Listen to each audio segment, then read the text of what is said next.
and after king d1, I had an uncomfortable feeling about this position.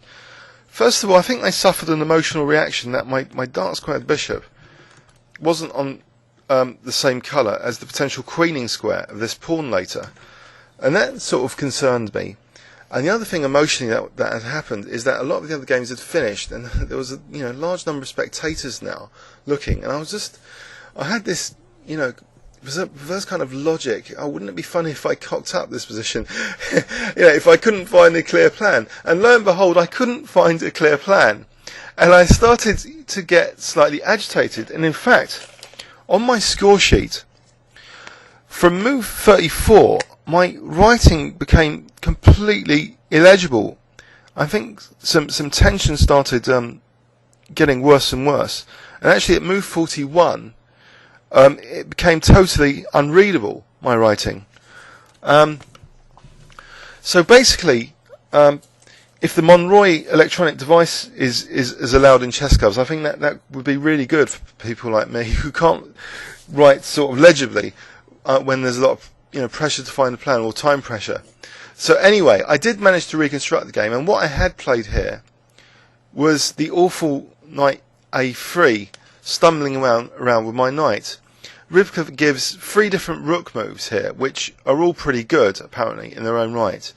Rook e8, rook e7, and rook b3. And let's have a quick look at, say, rook e7. What would be the point? The point is to actually make use of this knight here on the e3 square. So say h3, then knight e3 check is immediately picking up the g2. So I wouldn't have had as many problems as the game if I can pick up a pawn straight away and have this huge knight on e3. So say this kind of position, knight d2. So f4 though is a bit loose, but here apparently king f5, and if check, then bishop e5. So black really hasn't got much to worry about. And in fact, with the rook there, I can now switch to the g file. So Rybka's made this position look easy, and actually probably it was easy, but I managed to find a way nevertheless to go wrong. So I played actually a knight move. Now let's have a quick look. Rook e8's probably got some of the same ideas, but what are the ideas of rook b3? Rook b3, king e1, and again the idea is knight e3. So keeping this knight central on that supported square, the only supported square of the pawn, is maybe a general sort of concept to pick up for patterns in endgames. Yeah, this knight is very dangerous tactically and very well centralised. So I decentralised the knight, unfortunately, by playing knight a3. And things started to go badly wrong. Check, rook on 7th, so king g6. And now he plays rook a6. And I know he's got the threat now of knight h4 check. And that's going to be annoying. But I had this idea that at least I can try and use my rook on the 7th to try and munch these pawns. So I play knight b5 and allow this check, and even allow the knight to come to f5. And I'm going to lose one of my important pawns. And in doing so, the drawing chances for black are going higher and higher.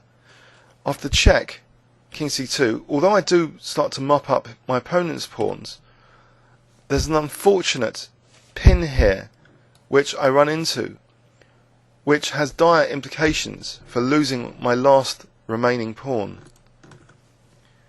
He plays king d3 and I take on g2, and after knight takes h6, king g6, he plays this nasty pin with knight g8, and I was reasonably okay with this because I thought I was going to answer with knight d5 here, still winning.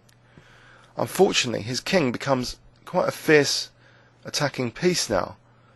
He plays king e4 and he's forking my knight and pawn with his own king, and so he's forcing me to defend that knight because otherwise I lose f6. And now he simply takes on f6 and I lose my last remaining pawn. After knight takes f6, king takes f4, rook takes h2. Funny enough, we now have a theoretically drawn position. The only way I can win this is if white sort of blunders or runs out of time. I'm not sure legally actually if the opponent can simply claim a draw, but so I did try carrying on for a bit, and he didn't offer a draw at any stage. But basically, with his king sort of running around, eventually he forced the draw with a nice rook sack at the end to have a stalemate. So the rook and knight versus rook ending is a theoretical draw if the opponent plays accurately enough, plays the right moves. It's only if they blunder that they can get mated in one of the corners, say, with the rook and knight combining. So anyway, I hope you enjoyed that. Let's have a quick overview and summary. So although I managed to solve the niggly little detail issues in the opening, it's in the endgame which I managed to lose all my pawns. But from an accuracy point of view, it seems the whole f5 was slightly controversial, according to Rybka. But I thought it was a good practical way of generating some winning chances to unbalance the position. So it seems sometimes if you try and unbalance the position, you are loosening your position slightly here. Obviously, it is loosening black's position slightly. But my bishop, became very powerful on the diagonal, and I was really quite confident I was going to win this after my opponent's b4 move. But it started to go a little bit wrong. My opponent, to his credit, was quite resourceful in first removing successfully my queenside pawns with this fork here, and then later, using another fork with his own king to manage to remove all my kingside pawns.